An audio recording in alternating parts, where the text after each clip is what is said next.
Michael Woodwood, how you doing? Very well, thank you. Thanks for coming on the show. Pleasure. Another expat friend. Yeah. Great to have found you in Algarve.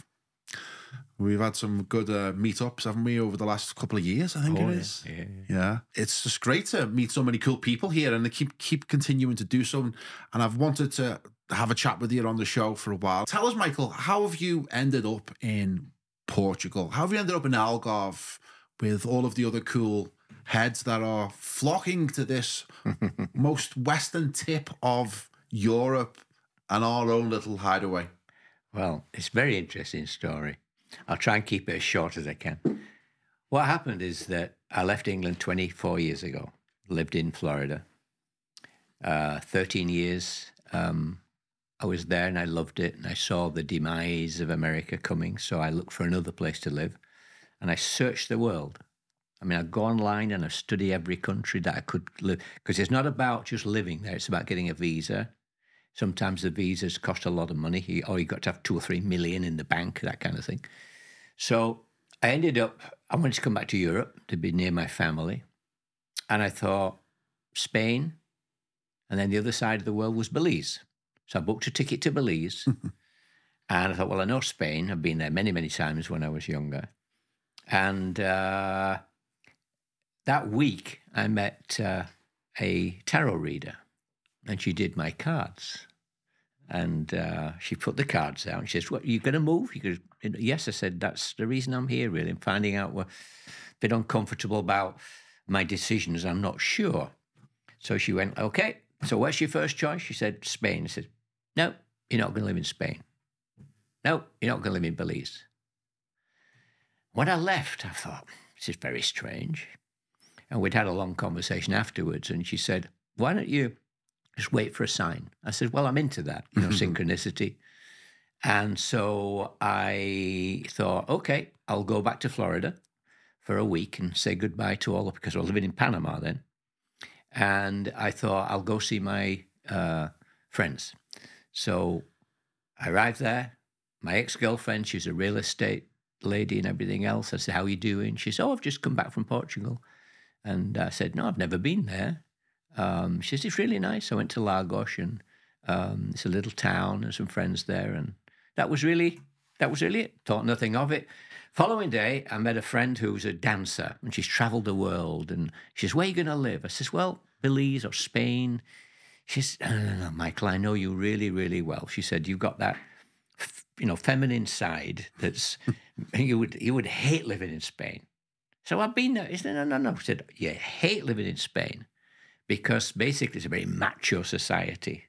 She said, "Next time you go over, go to a little place in Portugal called Lagos." Go. That's funny. That's twice. Wow. Within 24 hours. That was the sign. Blow me.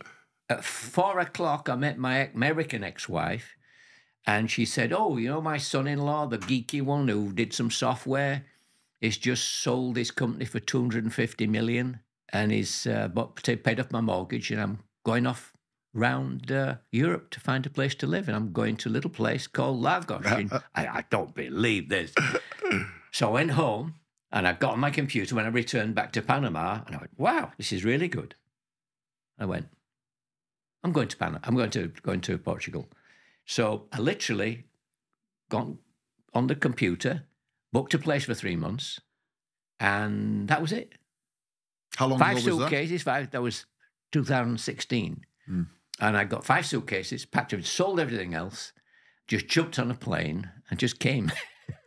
That's it. I knew not a soul, and I just arrived. Amazing. And that was it. Yeah, you've embedded yourself right into the local culture here. And it's been like the best decision of my whole life. Really? Oh, yeah. Incredible. How have you found the hook? Because what I'm kind of wrestling with at the moment is this new idea of being an expat. Right? Expatriate means you've left the fatherland, you've left home, you've not been back to England, well, obviously other than visiting, living there for 24 years. And it's a much different experience, isn't it? And I feel as if I've left a lot of baggage behind in the UK. It's like, it's like a fresh start, but it's also meeting a lot of other people with the same ideas, and they've also thought that it's time to move on from their homeland. How have you found that being? Because that was the one thing I kind of, when you get homesick, and you do get a bit homesick, right? I don't really know what it is you get homesick for. I don't. But I think it's the land. I think it's the actual land itself, right? But yes. But I feel like I've severed a root. Yeah. You know, I feel like I've severed the root, and I'm trying to grapple with that idea of now being almost a bit of a nomad. And did you ever have those thoughts initially when you first left 25 years ago? Actually, no. No. And the reason, I think I'd traveled to Florida from 1979. Right. I'd go every year. I'd go to Florida. I'd go to New York to do business, or LA, or whatever I was, and then I'd go to Florida for a few days or a holiday before I come back. So I've done that. I did that for 20 years before you moved. So I wanted to live there. You know what I mean? Yeah. I didn't have that. You know, I was thinking, I'm getting sick of England. I got a huge tax bill one year. I was working on my own. It was 1983, and I was selling art. And I worked with a company called Athena, and I was supplying art to them, posters and prints and greetings cards and stuff. Athena, just to interrupt you there, Athena were famous in the 80s. I remember going to Athena poster shops. Yeah. Didn't they do the girl with the tennis ball in the knickers? Yeah. Famous shot. Yeah. Well, it was one of those things where I built up a really good reputation.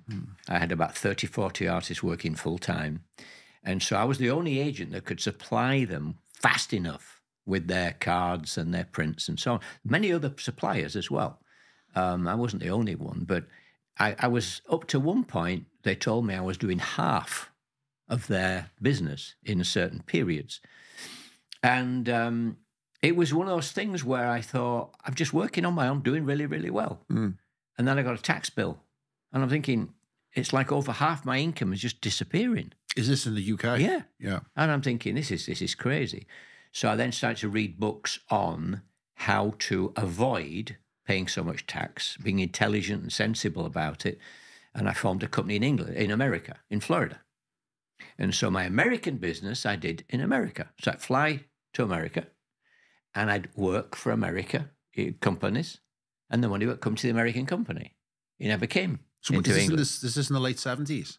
This was 83. 83. Because that seems to me like the genesis of that whole digital nomad, which is very popular now. But back then, it was W.G. Hill. Do you ever remember that guy? I got all this book. Yeah, you got all this book? I got a pile of books like this. Amazing. Pile of books. So the PT Traveller? PT Traveller, yeah. So did you read about the PT stuff? Oh, yeah. Before you started doing... It was during that period. That's when I got the tax bill. Yeah. And then I have this uncanny knack of when I want something, it appears. Yeah. So basically this ad appeared where all the PT stuff. So I started reading the tax things and so on. I thought, this is cool. And it's an intelligent thing to do.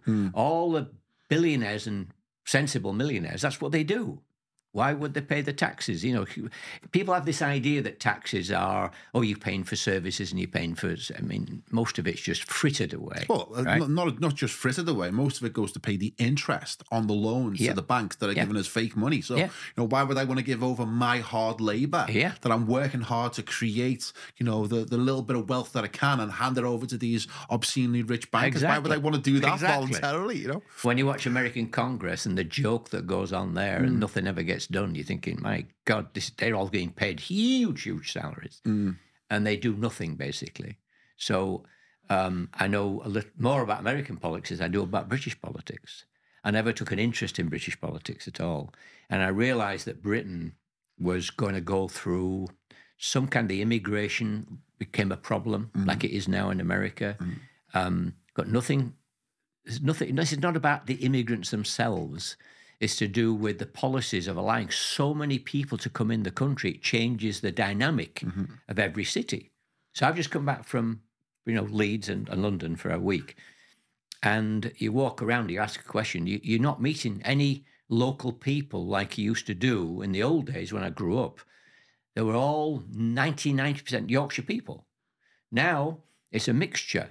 It's been transformed, yeah, isn't in it? some ways, you know, some ways I like that, but in other ways, you sort of lose the identity of the town, the places, and so on.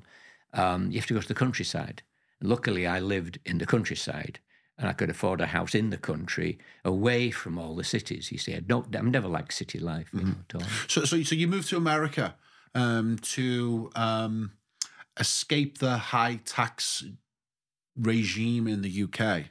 No, that was partial reason. Yeah. The other reason, I love the sunshine. I love palm trees. I love beaches. And in England, you can't do that. You have to go on holiday. Yeah. So I was taking 3 to 4 holidays a year, flying over there, and I'm thinking, why don't I just live there? And there's this deep, not fear is the wrong word, but how is it going to be? There's this attachment, you know, because I was born and bred in Yorkshire. I was a real Yorkshireman, loved the countryside and so on. And you think, see, this is what I was talking about before about being an expat, is that it's that whole identity which in some ways has been severed, isn't it? But you still have it, you still yearn for it. Well, it holds you from making the decision. Because I've asked people before, why don't you move? Well, I've got my pension, I've got this, I've got that, I've got this, I've got that. It's all these ties. And literally when you move, the ties they weren't really there in the first place. It's an illusion. So I started to work there, and I did okay. Then the first year, 2001, right, was 9/11. So business was absolutely terrible. It was so bad. The only thing I had was credit cards. I had a very good credit rating. I had no money coming in, because businesses were really, you know, in a terrible state. And I just lived off credit cards for over a year. Good for you. I ran a massive bill, and I that's another story, but I learned how to get out of debt, you know, very easily. But that's another story. Well, it's a good story, and I think it's valuable information that people need to know about, because once you discover that the banks create money out of thin air, that there is no loan, you know, then it's easy to offset that so-called money that's been created, and it's not what you think it is. And well, much deeper rabbit hole. Maybe we can save that for. There's many rabbit holes down there. There's the tax system with the IRS. There's the birth certificate system. But you went down that. I mean, that was one of the things that we initially started chatting about when we first met a couple of years ago. It was like you were doing the whole creditors in commerce stuff in America.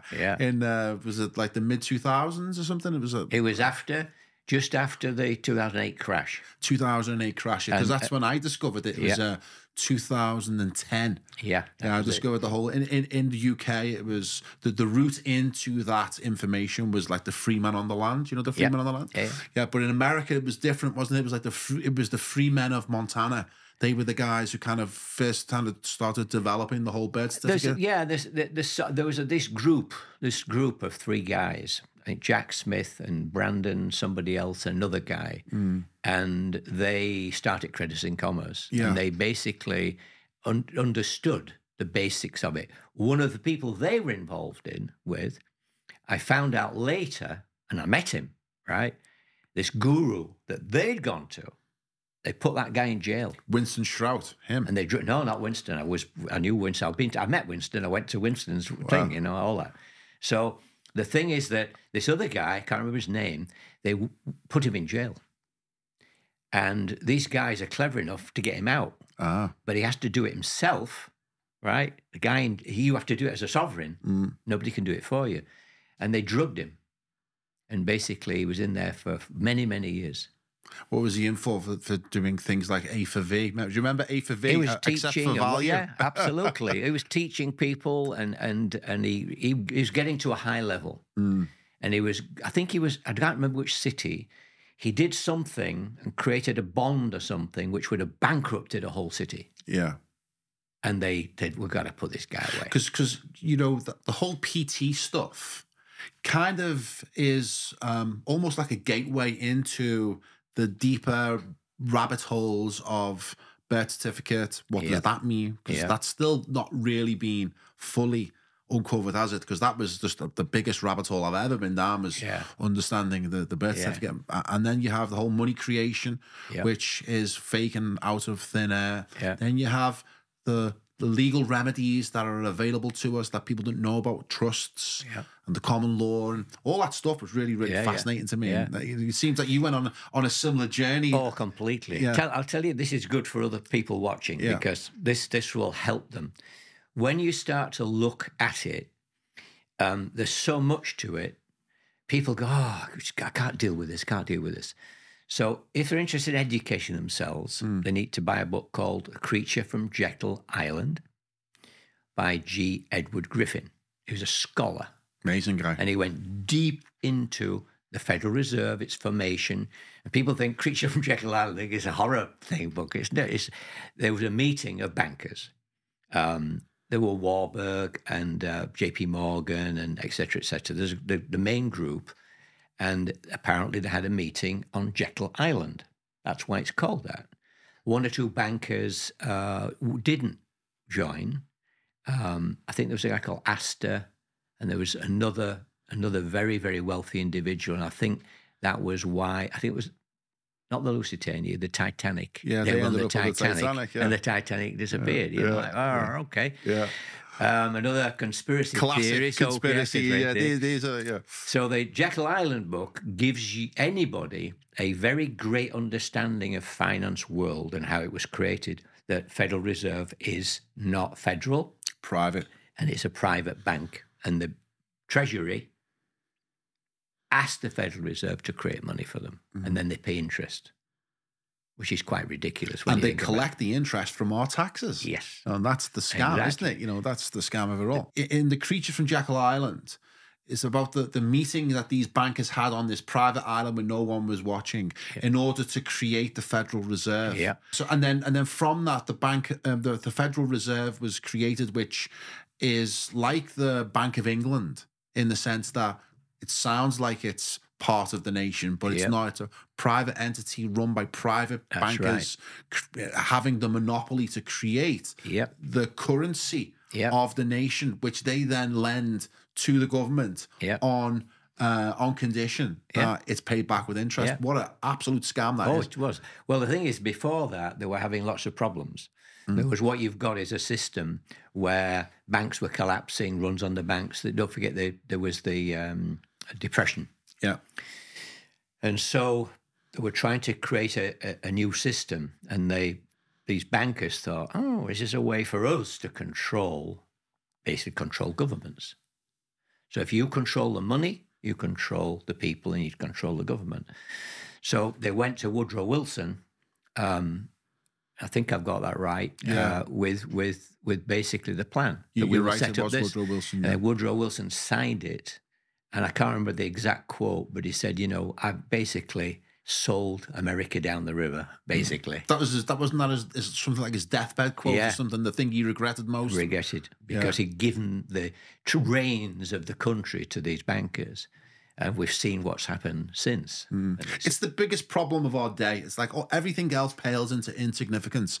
If you don't control your own money supply, you're not sovereign, are you? You can't be, because you know, you're beholden to somebody else. And the debtor-creditor relationship is rooted to the fact that a private company can issue currency for a nation and lend it at interest. Well, the big scam they pulled then was the fact that, you know, if you went, he said, $1 will give you the equivalent amount in silver. That's right, yeah. In other words, it was a IOU for the silver, and that was real money, right?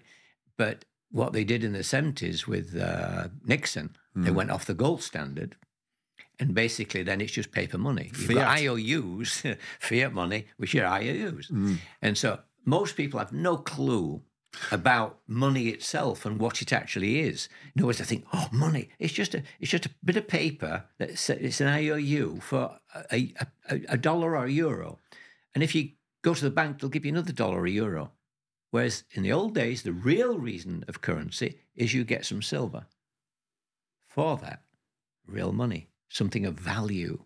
So this money is fiat money. It's of no value whatsoever, and it will collapse, and it is collapsing now. Well, it was originally the paper money was a receipt. Receipt, yes. For the physical asset. Yes. Which was held by the bank. Yeah. Whether that was gold or silver. Absolutely. Right? And then, like you say, in Nixon, they detached it from it. They finally give up the illusion and said, There is no money. I know. We're bankrupt. All we've got are these bits of paper that we can pass around to each other. That's why bank is a scam. Yeah. You know, I said to, it's this lovely story. I'm in Portugal, no bank account. Go to Santander. Walk in, see this manager, Miguel. And I said, I want to open a bank account. It's just basically for paying bills and things like that. I said, are you a good bank? He says, well, I think we are. I said, well, then, are you a good banker? He said, well, I think so. I says, do you know that banking is a scam? And he looked at me. I said, you know, because I will give you, say, 1,000 and you'll go loan out 9,000 based on the fact I put 1,000 in. Fractional reserve You haven't lending. got that. It's fractional reserve banking. Yeah. And I said, it's a scam. No one knows about it. I know. And he says, I do know, Michael. Oh, did he? And I went, oh, good. And we had a little chat about that. I won't bore you with that. And then I said, he'll do for me. And we said, I saw him today. You know, we've become friends and I help him. I've been teaching about crypto. Well, this really is the foundation of why crypto exists in the first place, isn't it? And why it's so beneficial to the people, especially Bitcoin, because it's one way to combat the fake fiat economy that we have been sold over these last 100 years. Absolutely. From the creature of Jekyll Island through to the 70s when they removed the gold standard and went totally fiat. And this is the counter. Now, we've kind of segued nicely into that topic because I know this is something that is, as long as I've known you, right, even when we were in the bear market, you were still very positive about crypto and Bitcoin and all of the others. And I haven't seen you without a smile on your face for the last couple of weeks because we're now back in the bull run.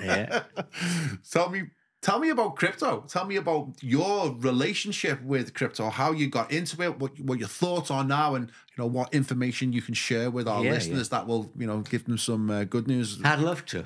I've been banging this drum for 10 years, So and most people don't listen. So my son, we were in Florida, and he said, "I've got this new thing I've heard about called Bitcoin." So I read about it. I got the white paper. Satoshi Nakamoto's paper. I read the first page. From then on, you don't this gobbledygook to me. But this premise was amazing. It's a limited supply on a blockchain, which is a ledger, an account, which is basically created through cryptography. It's encryption. So it can't be altered. It can't be changed. That's a bit complex, so you don't want to get into that now for this podcast because it is a very technical process. And I only understand it on a certain level. Don't need to understand all this. I don't think we need to know the technical. No. It's like, you drive a car. You don't need to know how everything works, So I know the basics. So basically, I saw the premise of this would be an amazing new kind of currency, right? Which could not be overtaken by anybody because it's split between millions of computers all over the world. So nobody has any control over it. Just decentralized. Decentralized. So I started to look at it, and we met a miner that my son had met, a crypto miner, Bitcoin miner, young kid, like 20, 21, mining in his bedroom, his garage and so on. So I remember I took some money and an envelope and gave him it in the cafe under the table, just, because I don't want to be out there, just gave him the money. And so I'd open an account with Coinbase, and he said, okay, click, click, click. Got your number, your receive wallet for Bitcoin, click, click, click. And we waited. Now, in those days, it took quite a while, but 10, 15 minutes, whoop, in my wallet was my Bitcoin. I thought, this is really cool. So I kept that Bitcoin, and I didn't pay a lot for it because it was 2013. And then over the years, you watch it go, this is interesting. And when it goes up to a couple of thousand, you think, wow, and I kept reading, and then you have to study. So I started reading more and more and more, joining these podcasts and also subscription things, which, people really, really do know about it, where you have to pay for the information, and just kept doing that over the years. I sold a bit to live when I came here to buy a car. But it bought me a car, 2 cars actually. I bought a little car and a bigger car. And, Bitcoin's been very good to me. But then you have to start to get really, really into it. and the understanding that the banks don't want it. Like Jamie Dimon, what a guy he is. I mean, he goes out there and says it should be banned. It should be banned. It's a scam. Only drug runners use it. And we found out that in Europe, when he said that, 2 of his guys were buying Bitcoin. Well, if bankers are bitching about it, like, it must be good. You know. Well, when he says something, then the price drops. And then they buy. That's when they buy. So he's still scamming that, he still hasn't said, because they're involved in blockchain technology. They're building their own blockchain technology. The ETS, BlackRock, Grayscale, MicroStrategy, ARK Investments, and so on, they put in for ETFs. A lot of people don't understand what those are. Institutions like pension funds and insurance companies cannot buy Bitcoin directly. They're public. They have to have fiduciary duties that don't allow them. They have to go to a fund, right, which is managed. And so BlackRock, Vanguard, ARK, MicroStrategy, they're people that do that. Grayscale, that's another one. And it were approved finally. The government in America was trying to stop it and did everything they could, roadblock. Finally, they had to, this last few weeks, it all went ahead. And the money has flowed in like crazy. It's gone up from 54, 53 to 73. Well, it's hit its all-time high this morning. That's right. Wasn't it? No. 73 this morning? No, it was, I think it was 69. The all-time high.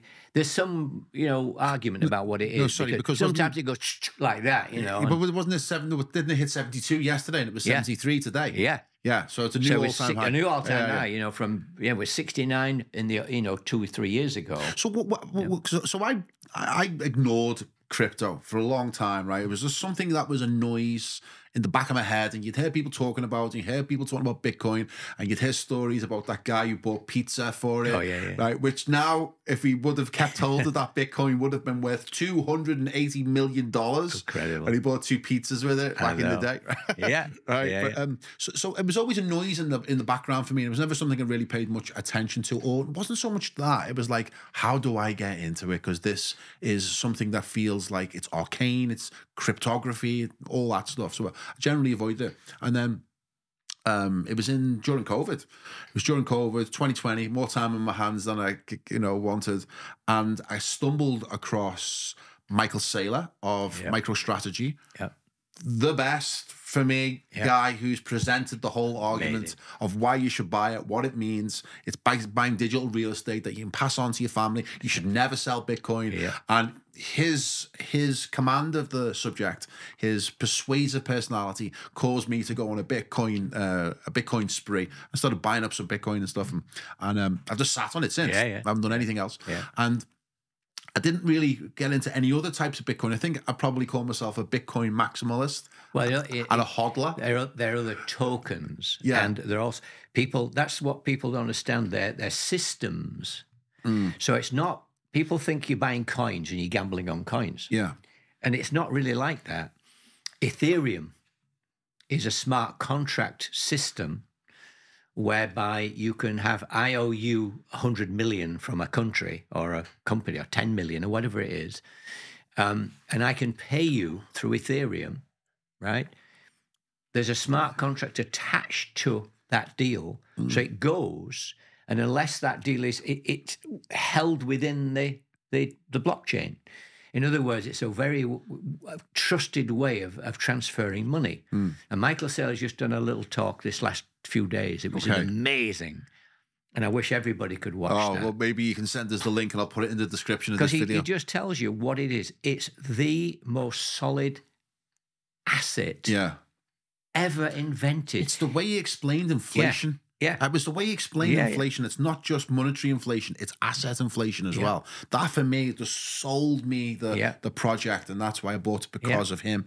And what was interesting though is that because I was only new to crypto, as it were, I then had to experience my first bear market, right? Which at first you're pulling your hair out, you drop down to something like 12,000 a Bitcoin, right? And now it's come back, right? And people like Michael Saylor, you've just mentioned, he spent billions of his own cash into his business. Now, when he has to go through that bear market and value of his company is getting slashed because it's tumbling down, and now he must have a smile on his face as big as yours, or maybe a bit bigger. He's very clever because he buys. But why do you think it happens? Why do you think there's a cycle like this, that it goes from crazy bull runs in which the price just skyrockets, like we're seeing now with the all-time high, and then it'll go into a bear cycle in which the value falls out of it? It's very complex. What's going on? Very basically, this is my understanding of it. You've got day traders involved. Yeah. Day traders will bet on the price, and they're leveraging themselves as well. So in other words, they'll say, we'll bet 2 times the money, 3 times the money, 10 times the money, 20 times the money. It's going to go up to this price within a certain time. If it does, they make money, but they're not buying Bitcoin. If it drops, they can still bet on the price dropping. Yeah. And what happens, they get liquidated. If it doesn't do what they say, they get liquidated and they'll lose a fortune. And it's a mug's game. It really is. And they kind of play with the market in such a way that it affects the price. Because, when billions, get wiped out, and they get wiped out, they have to buy the Bitcoin then, right, to pay, right? Or they've got to sell Bitcoin. So these massive big trades are forced to be made. So then a cycle. Well, that's just only one aspect. Then you have the politics. Then you've got, Jamie Dimon making his claims. Then you get somebody come out with Gary Gensler. What an idiot he is, he's trying to stop it and doing everything he can. He used to teach at MIT, was all for Bitcoin, suddenly got into SEC, the Securities Exchange Commission, and he's obviously been given a remit to stop it as much as he can. And this, ATF thing had to be done because he was getting grilled in Congress, in these congressional hearings, and it was obvious what he was doing. Now he's doing that with Ether, right?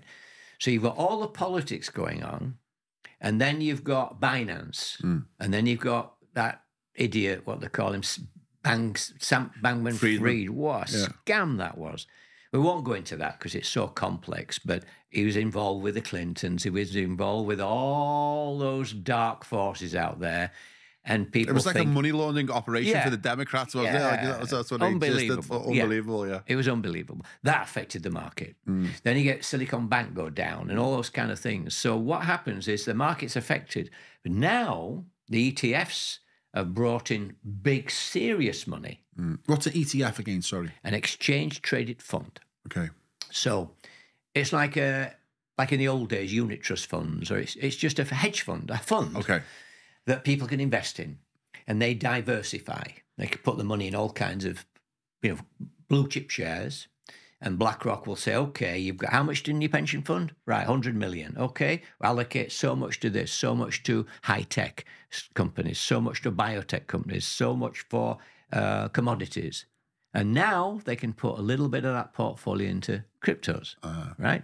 So these big institutions, most of them, haven't yet had meetings. They meet with their wealth managers or their managers within their thing to analyze Bitcoin, talk to BlackRock and Grayscale. I guess they move much slower as well. Yes, these big institutions. Yeah, they can't make big decisions quickly. They might say, well, we'll put 10, 20 million in, and then we'll see how that goes. And then we like this. We made some money. Okay, we'll put another 50 million in. So the main investments haven't been met coming in. And what's going to happen? It's going to be a spigot that you undo it, and whoa, the money starts to flood in. And it's flooding in bit by bit now. But I think it will get bigger and bigger this year. One of the funds have said their estimate for this year, and these are analysts. These are not like just okay. These are big companies, and they analyze everything. Their forecast this year is for 100,000 Bitcoin. Wow! And it's now 200. Yeah, just because of what's happened this last few weeks. So we've got the halving coming, haven't we, down the pipe? Yeah. I understand that on a very, very primitive level. Most people don't understand what it means. Do you know what it means? Yes, exactly. Can you enlighten my ignorance when it comes to Bitcoin halving? The number of Bitcoin mined every day right, by the miners every week is a certain amount, because they work in groups, you know, and there's a block completed. These are transactions. When a block is completed, they get paid, and a Bitcoin's produced. All right. So as the Bitcoin's been produced, at the moment, it's 900 Bitcoin are being mined every day. That's it. When the halving comes, the difficulty in the computation, the cryptography within the blockchain is more complex. It's designed that way. So in other words, the cryptography that's working gets harder. Yeah. And Satoshi wrote in the code, every 4 years, the cryptography gets harder, so you can only mine now half of the Bitcoin per day as you used to do. So it'll go down to 450 a day. So there's a scarcity issue. Absolutely. Yeah. Now, the scarcity issue won't hit till the end of this year. Will that drive the price up? Oh, absolutely. Yeah. So is this bull run preempting somewhat the halving that's coming? Is that people are trying to get in before the halving happens because that's going to send it up even higher? It's a combination of everything. Yeah. The awareness of Bitcoin. Yeah. Retail buyers like us buying. The institutions buying. The fact that at the end of the year, when people are seeing these figures, 200,000, you know, they go, well, I'm going to buy more. So these are people already in it, and they're putting more and more money from their fund into Bitcoin as well, because they realize this is going to happen. So what happens is this. I think it's something like there's 21 million coins only ever going to be mined. 19.5 million have been done. That's it. So we're almost there. 1.5 million, but it's going to take another... I don't know. Because it's halving each time. I don't know, 50, 100 years. I can't remember. Because it halves every 4 years. Halves. It's harder and harder. So the last crypto will be mined in 2,100 or something. It's a long time ahead, right? So the thing is that when this happens and the halving happens, it's kind of it creates this supply, and then suddenly there's 2 million available every day. That's what happens, 2 million every day available. So now there's going to be less and less and less. Those are going to be eaten up by Christmas, right? So where are you going to buy them? Now what happens is when there's no liquid supply, because people are holding them, the price will go up. And then people say, I might sell one. And so it creates a selling, it's a buying and selling thing. So the price has to go up, because the value of those coins is treated, you know, in a different way, because there's a shortage. And when there's a shortage, the prices go up. It's very simple. And it's Bitcoin being the daddy of all crypto. Yeah. As the price of Bitcoin rises, everything else comes up with it. Yes, it affects it, yes. Yeah. Because it's the market, and there's interest in... But sometimes Bitcoin goes up and the other ones stay where they are. Oh, really? Yeah. And then Bitcoin, you know, falters a little bit and just, you know, that nobody's buying much. It's all settling like this. And then suddenly, the interest goes into the altcoins. Then becomes altcoin season. Okay. After. That's right. And then the altcoins, some of them, I'd advise people to look at AI. Yeah. AI coins, because AI is big. Tau, someone's recommended. Tau is a very good project. Koti is another project. AIT is another project. And there are quite a few. AI is going to be massive. Whether we like it or not, it's going to be a big thing. Some days I absolutely despise it, and other days I use it. But I want to talk to you about AI in a short while, because there's definitely something that we can chat about there. Yeah. But I just want to finish up on crypto a little bit further, because it's not just the financial benefits that it can give the common man if he's, you know, wise enough to buy Bitcoin or other cryptos. I don't know anything about other cryptos really. I know a little bit about Bitcoin.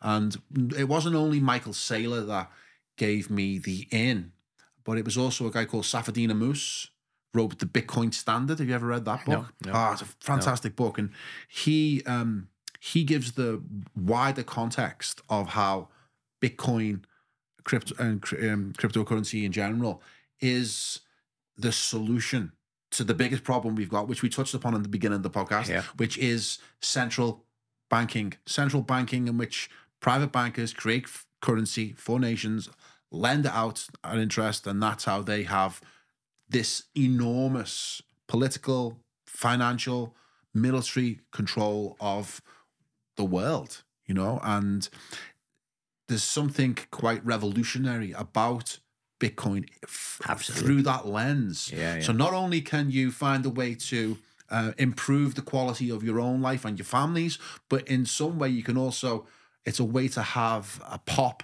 at the current system, especially, you know, this central banking system. Is that one of the other things that you find attractive about crypto? Michael Saylor said something the other day again, which is very important. It's about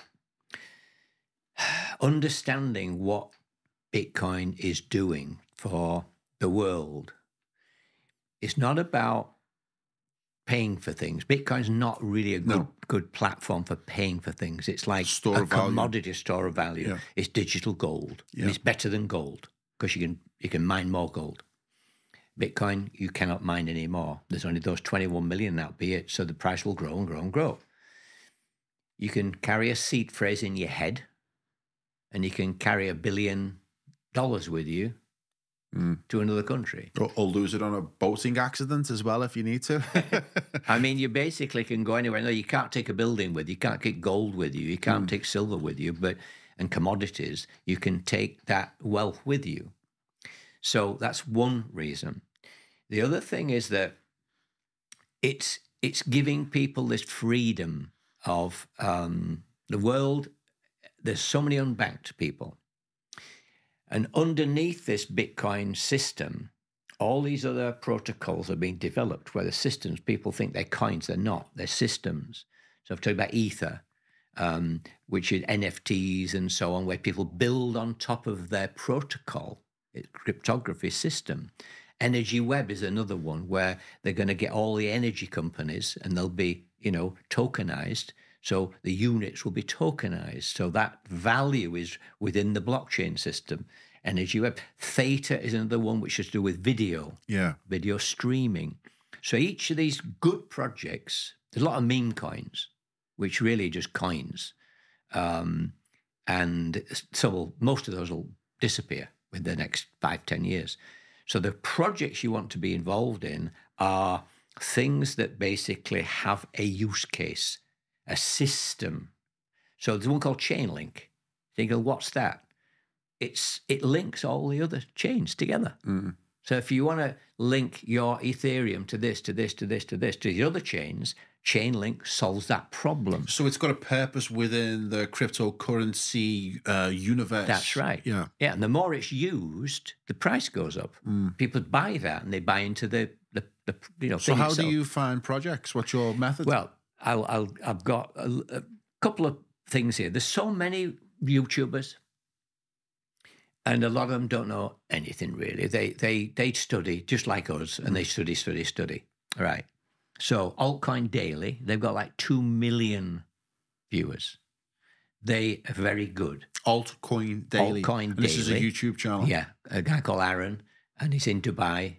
Obviously made a lot of money. They give tips on things. They have people on. They interview people. Are very, very good. The other one's an English one called Coin Bureau. And I've he's seen that very, one. very good. Yeah. Again, he analyzes the papers. So when all this legislation is going on, there's a 70, 80-page thing on legislation in Europe, to try and control currencies, cryptos. He will read that document and then pick out things and give you the pertinent points. So he's very good.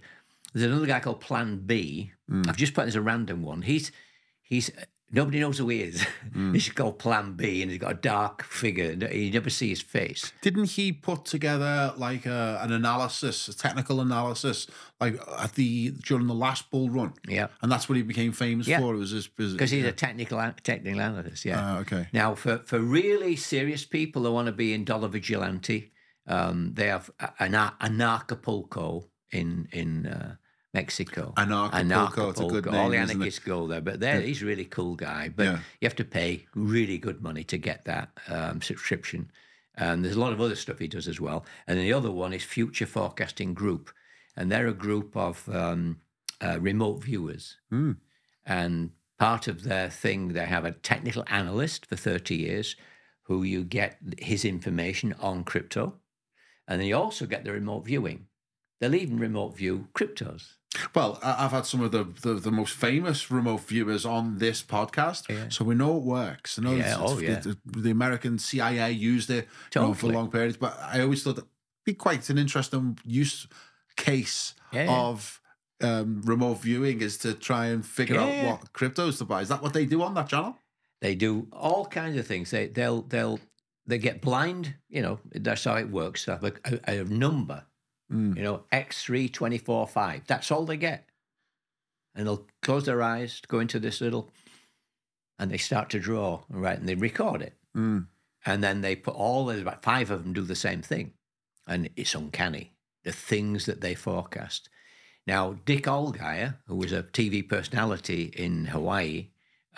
You've sent me some of his links. He's really one of good. And he does, the podcast is kind of lighthearted most of the time, but behind it's very serious. But he's very, very good. So when he was training, they do these things where they just draw things like this. He went back and he found his drawings in 2000. 2 buildings with planes crashing into them. And he'd forgotten about it because it was done when he was training.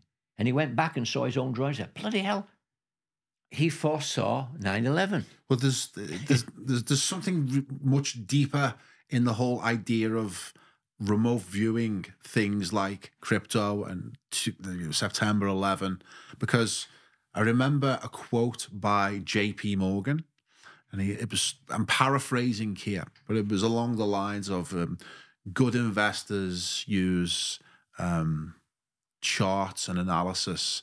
The best investors use astrologists.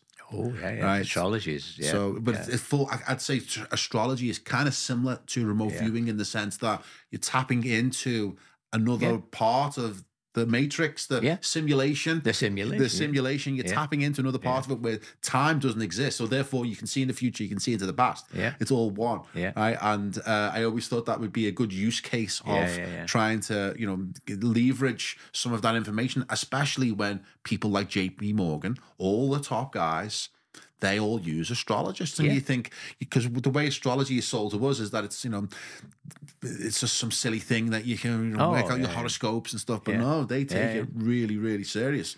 In the 90s, my mother had her own astrologist, and she used to get a chart done. I used to go, how does he earn his money, this guy? And she went, he does charts for all of the big corporations. Right. The big corporations would hire him to do an astrology chart. And that's when I realized, I thought, there must be something in it. Kings and generals. These people wouldn't waste money on astrologists if they didn't know something that we don't. Kings were going to battle. The astrologer was there to look at things and in the card readers and so on. Just something I just remembered. Michael Saylor made a very, very important point in this thing, this talk he gave yesterday. I think it was yesterday. You want to get involved in a subject. Now, Bitcoin and cryptos and money is a serious subject. So, vast, bottomless pit. People want to, well, can you come and help me open an account? I've never done that. So I'll send you lots of information, and then you can ask me questions. But you've got to understand it. So Michael Saylor said, listen, if you want to get involved in something like this, and you're really, really serious about it, you got to do at least 100 hours. If you don't do 100 hours, you don't know anything really about the subject. If you're serious about something, do it, because otherwise, don't do it. Don't waste my time either. And don't waste it, because basically what you're doing is you don't understand it. And it takes a lot. I've spent 10 years and I still know very little. I don't know the technicalities. I don't want to, basically. I want to understand the concept of it, of where if I want to pay you for something now and you have a crypto wallet, I can just go click, click, click, and pay you. And you've got it within a few seconds. And it doesn't go through a bank. And that's the key to it. That's what this cryptocurrency is all about, being able to pay for things. So at the moment, the only way you can really, really do it, unless you've got they've got a wallet, you can pay for things through your Visa and you take it, sell the crypto, put it on your Visa, and you can do it within an app.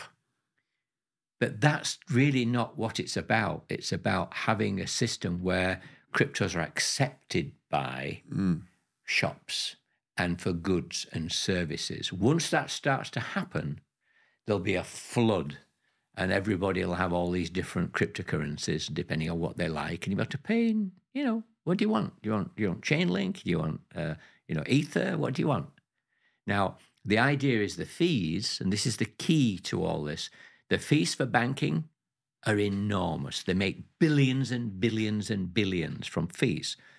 So if I am a company and I want to transfer this money across the world, say it's 100 million, I don't know what the fee is. They might pay 5 million or 20 million to move the money. It might be 3%, 2 or 3%. You're thinking, bloody hell. So all these people moving money around, the banks make billions. So if a company want to use, they've got into crypto, and they won't use Bitcoin probably, they'll use something like XRP. I believe that's going to be the one for banks. But let's say it's XRP. So they say, okay, we convert what we want to send into XRP. Click a button.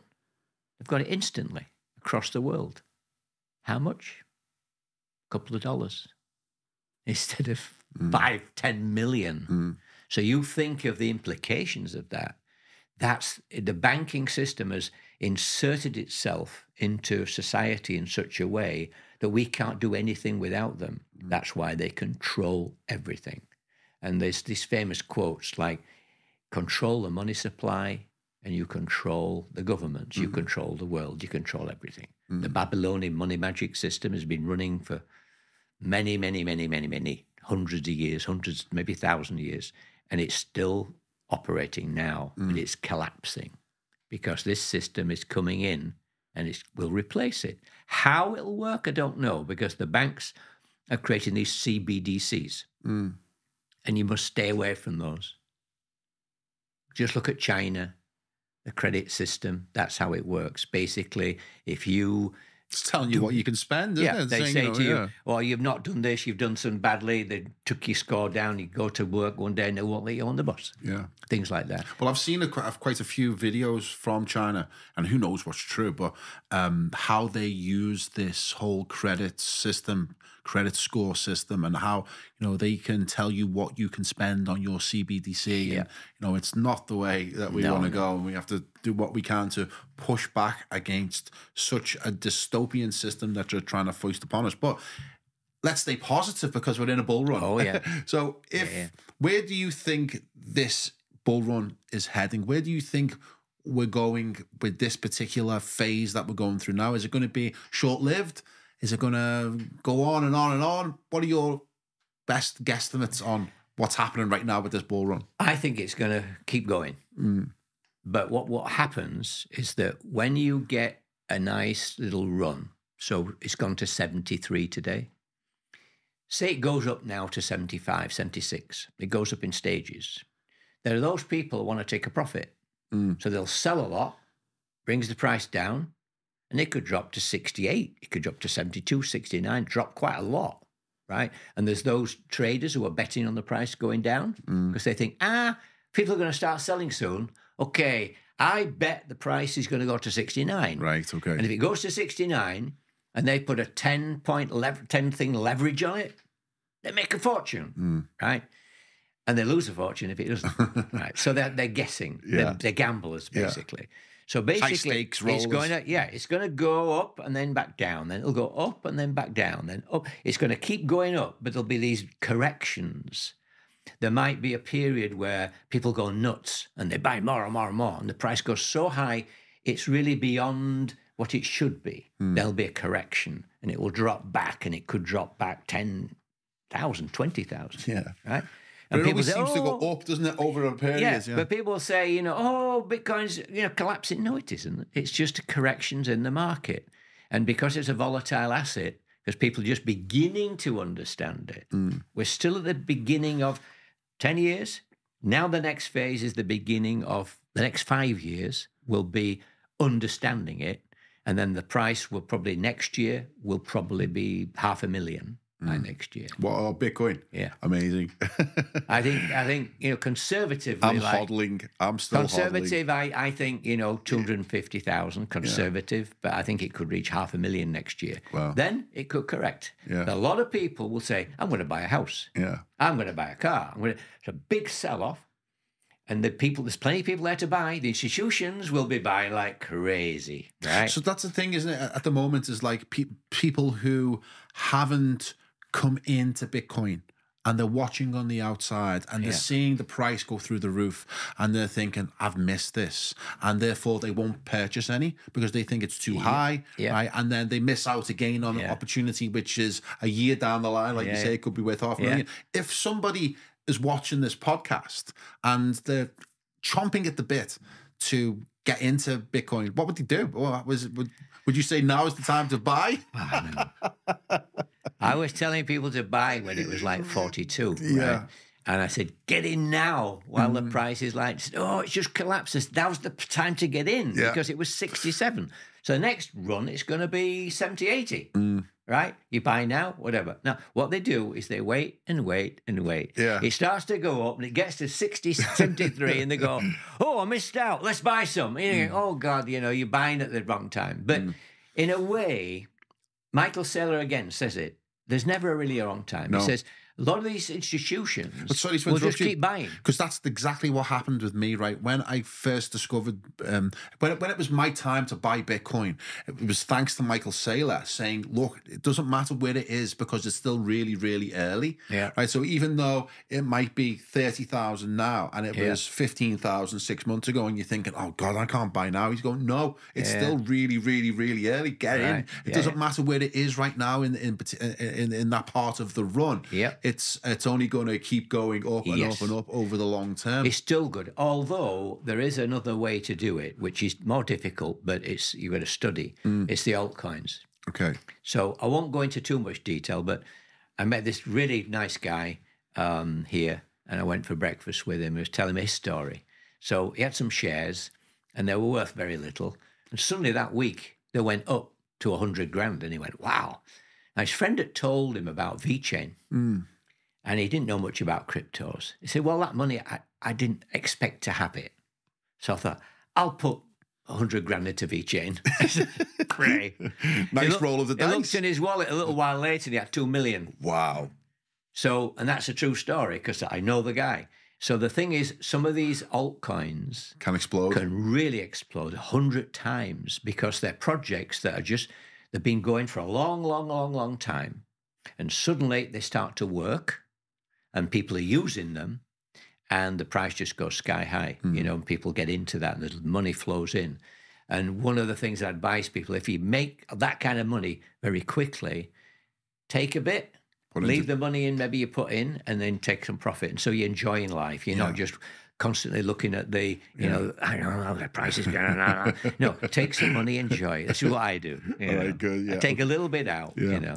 Okay, well, hopefully next time we speak on this podcast, we'll be talking about Bitcoin price at 250 grand. Yeah, that's what we hope. So we were chatting the other day as well about AI. Yep.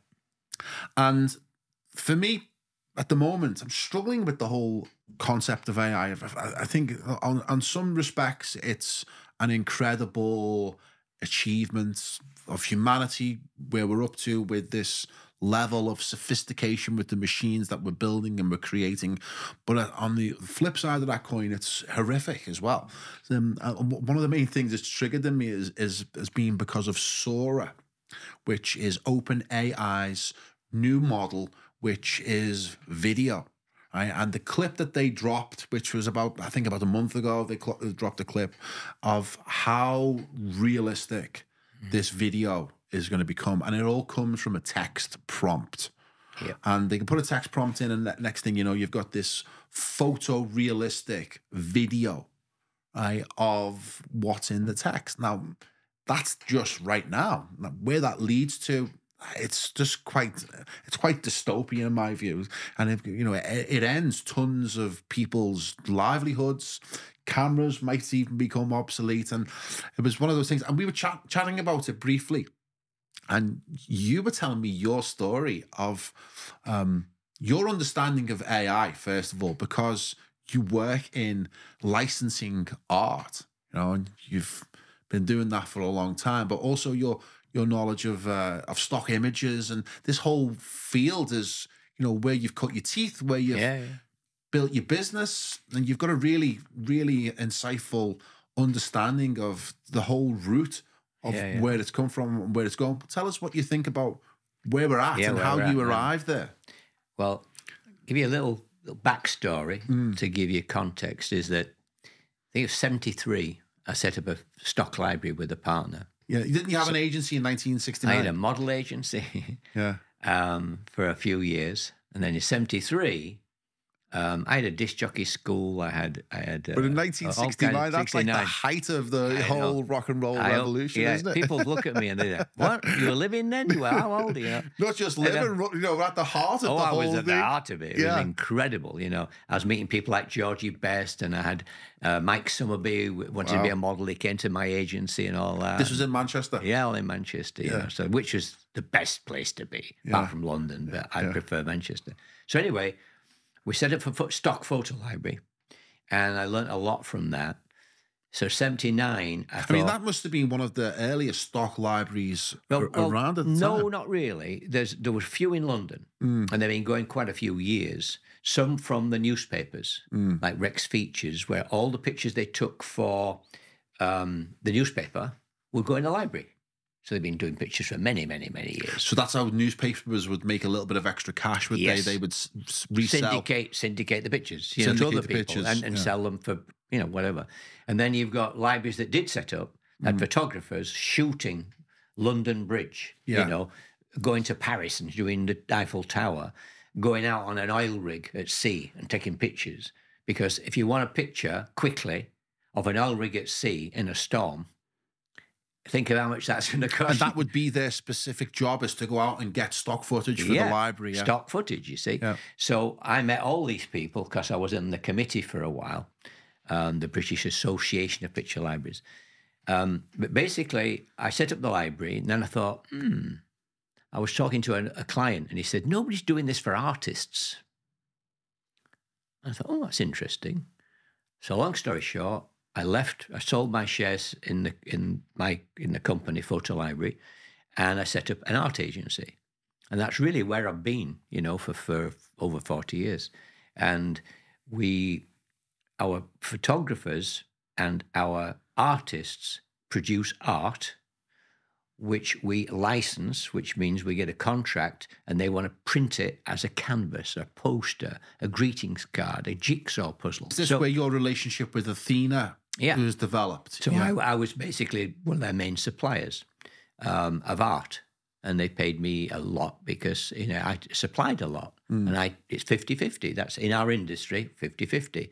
I mean, I have like 25% expenses out of that, running a company and people and so on, which I got bigger and bigger and so on. But that's too long a story. It's really when the AI came out, I thought, I read all the, people worried, all the artists, oh my God, we're going to lose our... Because that must have directly affected your business. Terms of enough for you to go and find out what this means. It made me think. I'm thinking, how is it going to affect our business, right? Because nobody was producing art yet, but they're playing around with it, with Mid-Journey and Night Cafe and so on. And I thought, well, I'm going to look at this. So I did a lot of videos of photographers and people, and this one guy is an artist. And he said, I've looked at this, and he said, it's amazing. Now, I'm an artist. I love to paint. So I'm thinking, all these artists are going to say, oh, this is horrible. I mean, because it's going to be digitally produced by AI and artists are going to disappear. He said, and then I looked at it and I thought, well, this is here. It ain't going to go away. So why not look at it and embrace it? And that was my opinion as well, embrace it. So I wrote a note to all my artists and saying, look at AI. Photoshop have got this thing where you've got an image like this, right? And it's a picture of a street scene, and it's got a sign, no entry sign. It's ruining the picture, right? He's got a click a button, and it's gone. And it fills it in for you automatically. That's a use of AI. Then we started to look at Midjourney and Night Cafe, where through prompts, and you can put a picture in, and the picture is a guide. This is the kind of thing we're looking for. So it immediately searches for all images like that, and you've typed in a thing. So I want a boat, one old boat, rowing boat on a beach with the beach shack in behind, few seagulls, blue sky, colours very pale, in the style of watercolour. A minute later, you've got a picture. So how does AI come up with that picture? Because it's not creating anything original, is it? Mm-hmm. It's using, it's derivative in a sense. That it is. It's using its search of the internet. Yeah, there's a bit, it is very controversial. Yeah. Right? There's a thing, I can't remember the name of it. It's a Institute of Digital Technology Institute, something that look into these things for ethics and so on. And I read their piece on it. And by all accounts, this is what happens.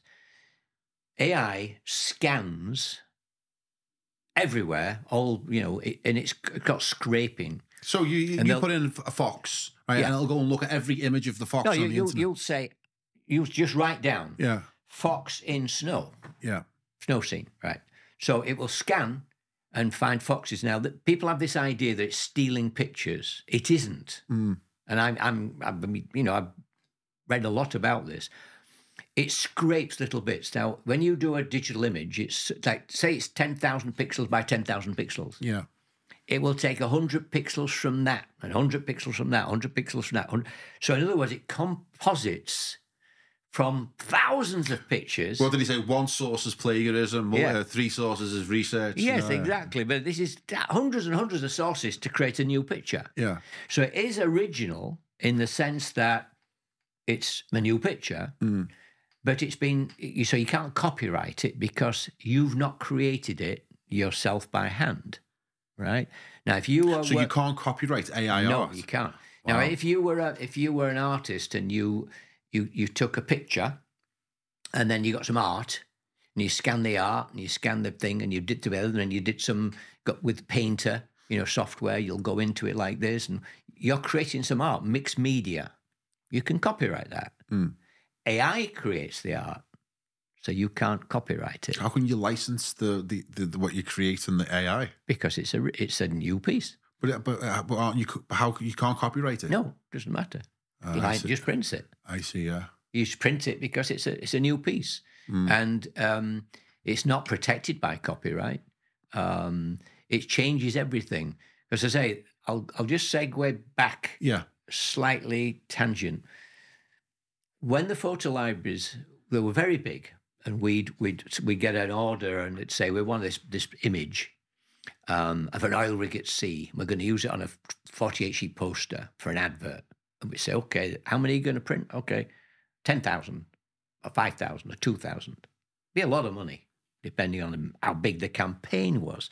So the idea of images is you pay according to the usage, what benefit you get from that image, we want paying for, part of it, right? So I'll overcharge you.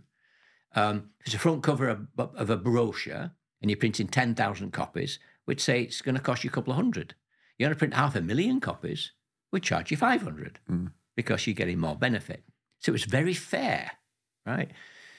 But along came Corbis, which is Microsoft, Getty, you know, Getty family. Yeah. And they decided to buy up all the photo libraries. When was this?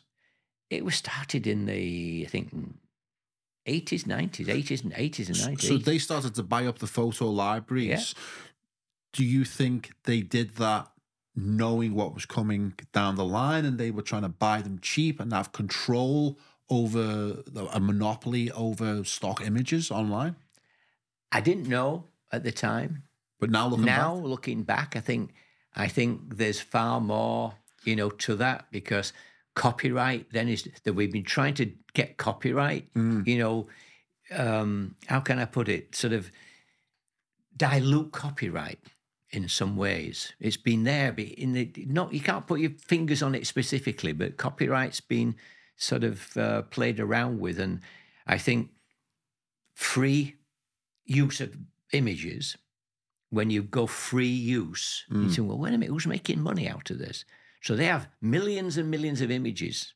At the end of the year, they make a lot of money. But the photographer who took it, that puts his thing in, unless he's producing 1,000 pieces a year, volume, you know, shoveling stuff in there. It's like shoveling art.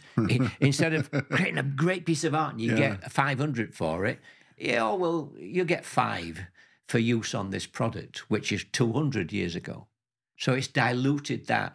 It's destroying the incomes of photographers, destroying the incomes of artists, because they used to ring up and book a picture, you know, and they'll say, we want to. So this has been as a direct result of Corbis and Getty buying everything up. Yeah. They have devalued the price of the art and photographs that are online. But now they're getting their comeuppance, I believe. Okay. Because AI means that we can create anything we want quickly.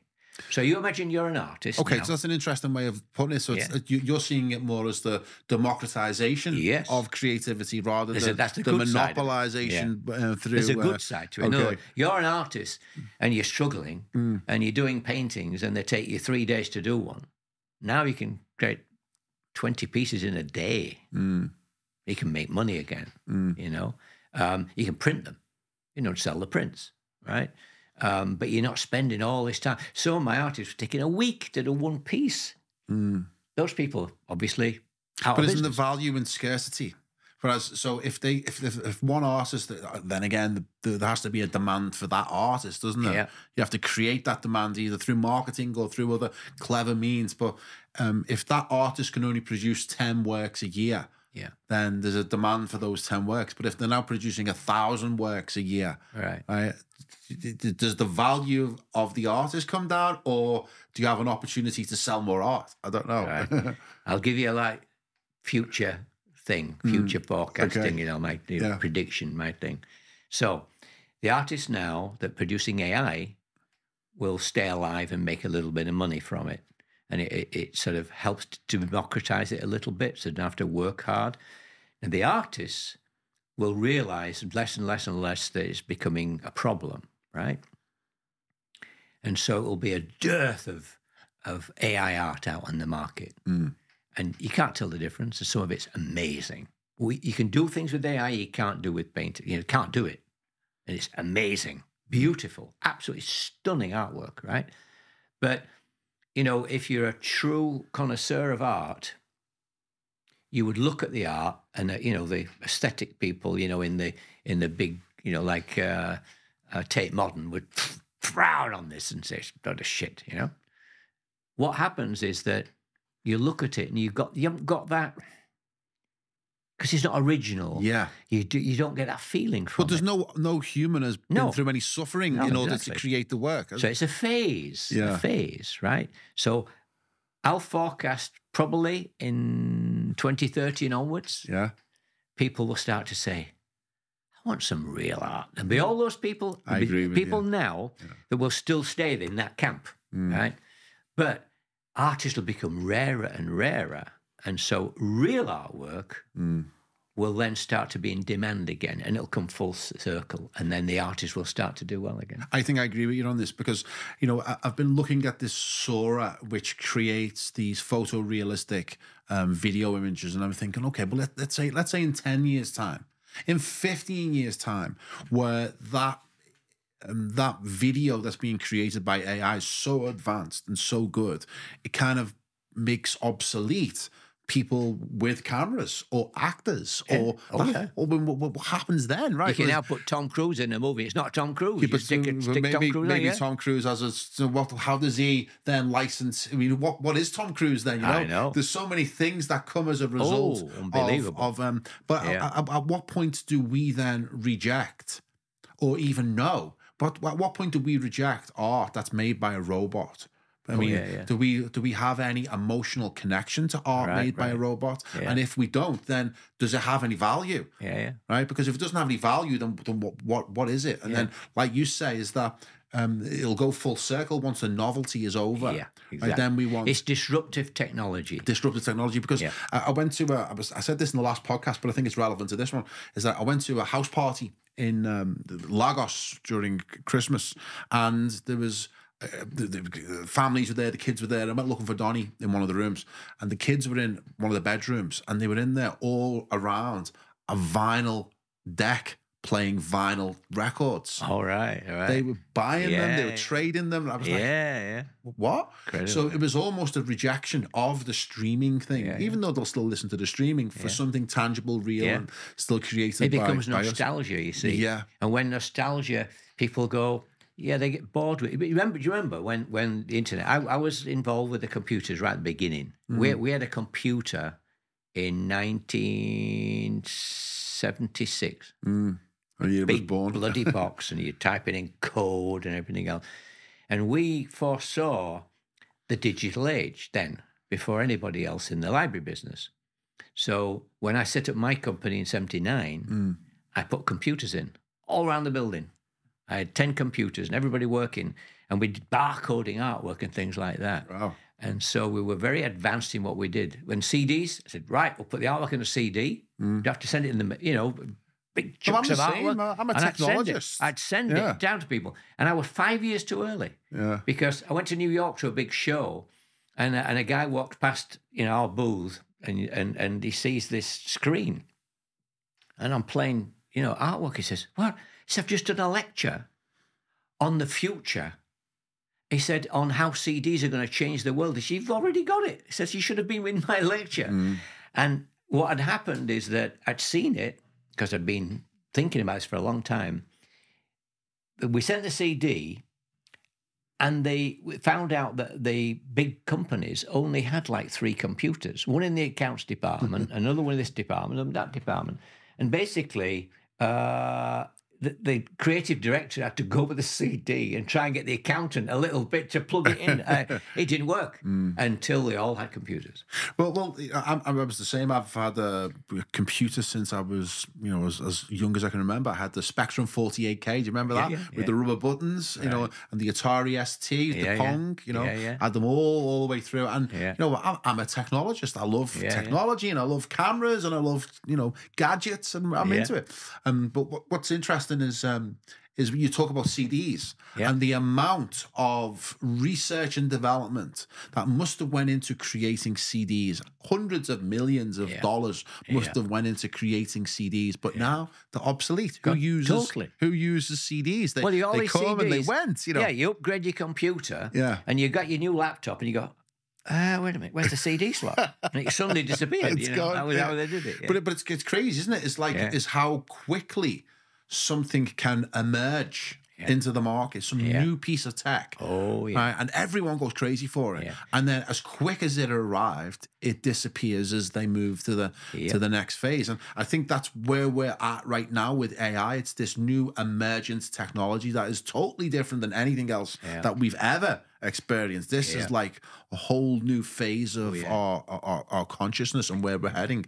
And I don't know if the future that AI presents is dystopian. It feels like it could be. It feels like, one of the things that separates us from the animals is the fact that we can appreciate and create art, right? Which is this abstract idea of our understanding of this experience on this mortal coil, of this simulation, isn't it? It's how we interpret the simulation is through our ability to express art. But it feels as if once the robots do that, well, what else is left for us to do, to be original and unique about?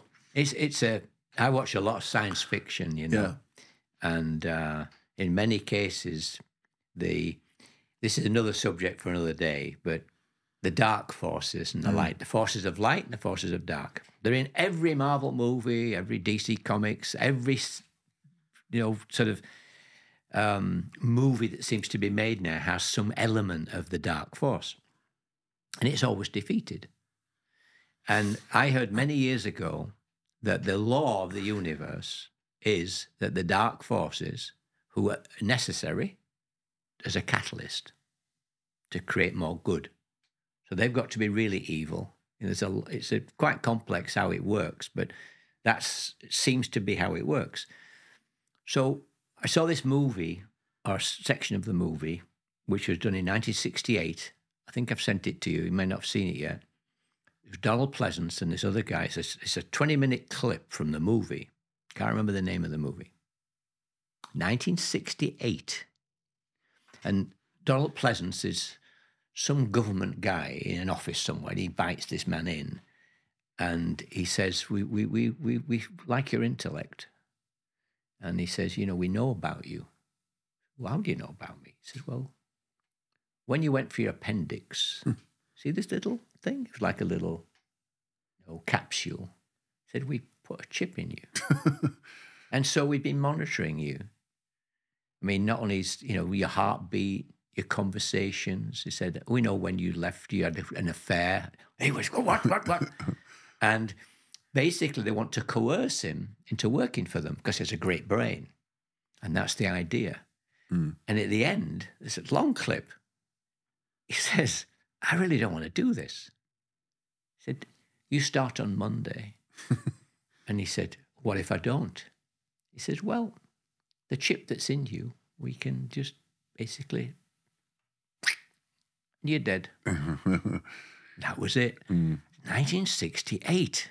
Now, this Harari guy that's come out, this Economic Forum guy, and if you watch his speeches, his talks, these people are psychopaths. 100%. They basically want to chip you and control you. And he said, this really shocked me, biological life is over. And you go, let that sink in. But this is what scares me more. It's not that. It's the people. I said to someone when I was in England, I said, do you know the World Economic Forum? No, what's that? I said, that's the think tank, which is run by, I believe, a Nazi, and his father was a Nazi, and he has Nazi tendencies where he wants to eliminate lots of people on this planet, and they've created all these ideas that the world leaders come and these industry guys come, leaders of industry, and they purport to help the world by controlling it and designing the world as they think it should be. This small elite group of people. Now, I think that people out there should know about that because these are the plans that they put in place many, many, many years ago, and now they're starting to push them. I've heard there's a meat factory has been told in America they have to grow insects, farm insects instead. Been told the farms are being decimated and so on and so forth. So there's a plan afoot. I know we're going off topic, but he said, that's the plan for the world that's going on. So going back to AI is very scary. Elon Musk has said that. He said, unless it's controlled properly, and there are restrictions in place to certain restrictions, it could get out of hand. Well, I don't think it can be controlled properly because the people in control are the ones that, should be sent to prison, right? Some of them, yeah. Some of them, right. But there's some good guys and some bad guys, again. Yeah, but the ones that we get to see, the ones that, were responsible for what we've seen over the last few years, and those are the guys that are pushing it. The bankers, the ones who have created this centrally controlled interest-based debt enslavement system are the ones who are behind, who are pushing AI, who are investing all the money into it, the hundreds of billions of dollars. So I wouldn't trust them as far as I could spit, So that's the problem, is that unless we have some divine intervention in whatever shape that may come, whether that's Bitcoin, right. Whether Bitcoin is the divine intervention that can help us break free of the chains and shackles of this dystopian simulation that is being threatened. It's a part of it. There's a bigger picture that is most people would never get this to start with. It takes a lot of study because I've gone through 30, 40 years of trying to understand the world we live in and how it works and the divine aspect of it, the creator. I don't believe in a God with a big beard. I believe in it's a creative principle. It's the creator, the creative principle, intelligence. It's above and beyond our comprehension. And anybody can look at a flower, look at a human being and see the intelligence. It's architected. It's really the greatest architects that we can't imagine. You think of a human body and how it works, and it works, very well. So this is what I've come to the conclusion, that we are in a simulation. And in a simulation, things are already kind of planned out in a sense. The free will thing comes in. That's another argument which you can go round and round in circles. But basically, we do have free will on a day-to-day basis with things we do. But overall, these things are planned. If that film in 1968 was talking about chips, which weren't invented then, you realise that these plans are in place. But who is planning? And you see the madness going on. Because some of the plans are over such a long period of time that those making the plans wouldn't even be around to see the fruition of them. All their sons. And you think, why would you do that over such a long range of time? Totally. Because they're not making the decisions. No.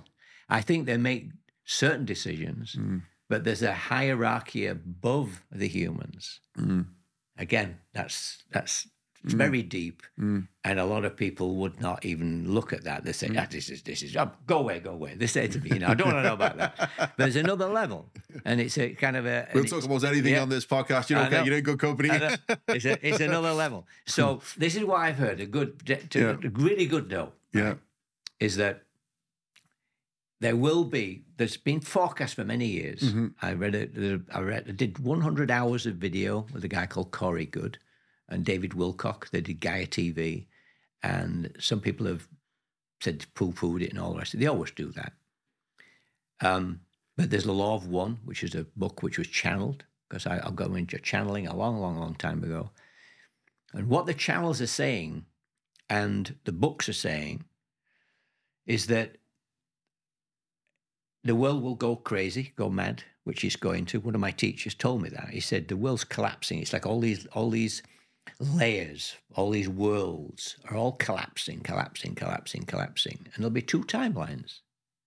And suddenly something will happen like a solar flash. They say it could be the polar shift or a combination, some kind of cataclysm. But it will be that those that have a loving heart, to me, you have to be loving, kind, compassionate, and giving, forgiving, and practice that every day of your life. And we will be on a different timeline. Because you look at some of the things that people are saying and doing now, destroying the family and the way they live, without getting to any specifics, you look at the world and it's crazy, right? So I believe the timelines will split. And they're saying it's going to happen between now and 2030, which is why 2030, I believe, is the key that they've been using, that by 2030, they've got to solve all these problems, which are the dark forces, right? The deep state, if you like. They want to control the narrative, because we're going to move. Well, that is actually true, is that they are working to 2030 timeline, which is the sustainable goals with the UN, and they brought it forward. It was 2050, wasn't it, originally? But they're working to a strict timeline for some reason. You know, why are they working to a strict timeline? Because basically the world is waking up. And the more trying to close the door, we get, basically the balance of the whole world population, it's like it's a universal mind. And universal mind is there, and we tap into that. And basically, the more and more enlightened that becomes, the more loving it becomes, because I believe that's the fabric of the universe, is love. So the fabric of the universe basically is changing. And the balance, the more it goes up like this, the more they're trying to stop it. To race against time. And they try to basically create a war or create this, because they want to distractions and they want to create fear. And fear is what these people live off. So again, it gets a bit deep, but the higher dimensions, right, that I believe are in charge of this, through the proxies of the bankers and the proxies of the Rothschilds and the Rockefeller types and, George Soros and those people, it's like they've been used by some kind of unseen power. Let's call it an unseen power. And that unseen power has been controlling this planet for a long time, and it's losing its grip. And the angelic realms, right, they're working for us, and lifting us up. And that's why that's why so much is about yoga and meditation and mindfulness. And if we do that, we create a loving environment. The fear's not there. These people, they've nothing to feed off. Okay, what a great way to finish the podcast on such a beautiful, positive note. It's a great counterbalance to some of the dark energies that are trying to drag us down and trying to make us fear the future. But before we do wrap it up, I know you're kind of like famous for your being 5 years ahead of the curve. Right, so what are you predicting 5 years down the line? What kind of early bets can I get in on here, Michael, before it comes to fruition? Where are you placing your dollars? So what cryptos? Because we talked about AI, and you mentioned one of the ways we segued into AI was that you said one of the good tokens and cryptos to get in on is AI at the moment. To finish up on this podcast, tell us a little bit about what cryptos you recommend from the AI world. I think that people should study before they buy anything, understand it. It's very important to understand it. Don't just go buy cryptos. I've got people ringing me, how do I get my cryptos off my exchange? How do I get them into my bank account? How do I sell them? And don't do it if you don't know that to start with, right? So the AI tokens, there's AIT, there's Palm. I'm not sure Coty's. I think Coty's part of that, but it's a very good coin. Those are the ones that I believe will be, very strong projects. I don't go for lots of them. I only choose one or two, and I look at them, look at the projects, look at the people investing in them, and say, okay, so those are good projects. XRP, I think, is going to be the banker's coin. Mm-hmm. Do we not want to avoid the banker's coin? Yes, I avoided it for years. Yeah. But now I believe that basically the banks need something to transmit money between countries. It's still needed. There's a kind of banking's needed, right? So therefore that coin, I think, will be very big. So it's a pure investment. You buy some XRP and Stellar, XLM, which I believe is going to be one of the coins that's going to be used on your silver, digital phone. Silver. Yeah. XLM, XRP, and then Bitcoin and Ether. That's it. Okay. If you stick to those, you can't really go wrong. If they went, everything's gone. You know what I mean? It's really, that's the foundation. Yeah, the foundation. You look at the market cap, which is the market capitalization of the tokens, and you'll see how big they are. And then occasionally, if you want to gamble and you hear about something, just put $50 or $100 in that. And if you lose it, you don't care. Yeah. But sometimes some of those, like SHIB, like 2 million, went up, and $2 million. The guy you told us about before, you put 100 grand in, was it? And he got 2 million from it. Cool. Okay. Really, really enjoyed that conversation. If people want to find you, connect with you, reach out to you, email you, anything like that, have you got any places for them to do so? No. Okay. I'm a very private guy. Okay. And I keep myself to myself. If I come across people in the street, or I meet them in a cafe and I think they're asking the right questions. I'm not an elitist, don't get that wrong, but I want people who really understand it. And I'd say to them, go read this, go read that. I'll give them things to read. I have a thing that I send to be friends, and I say, read those, do that, then come back and ask questions. And I'll tell you something, when I arrived here, and you won't believe this, because I didn't. I'd done reasonably well, right, on cryptos. I was trying to teach people about it. So I'd say, study it. This is the information. I said, go open an account with Coinbase, and I will send you €100 in Bitcoin. Dozens of people. Only 2 people did it. They were too late. I can't be bothered. I haven't got time. But this is going to be the world. You're going to be living in a digital world. Maybe if you don't get on board now, firstly, you can change your life. It's life-changing if you get in. It can still be life-changing now, but by next year, might be too late. It's very difficult because it's $250,000, and you're going to buy a little tiny bit, So I've been trying to help people like that. That's my job. I did a thing in Sarasota many years ago, like 15 years ago. And I said, I've dedicated my life in service to others. I don't go out looking for it. I don't basically put myself out there. I don't do videos. I don't do anything like that. But if anybody comes to me and says they need some help, I help. That's the way I live. Fantastic. And I'm so glad we bumped into each other, and I'm learning so much from you. Great to have you as a friend. Michael Woodwood, thanks for coming on the show. Really appreciate it. It's my pleasure. Yeah. Cheers, buddy. Cheers.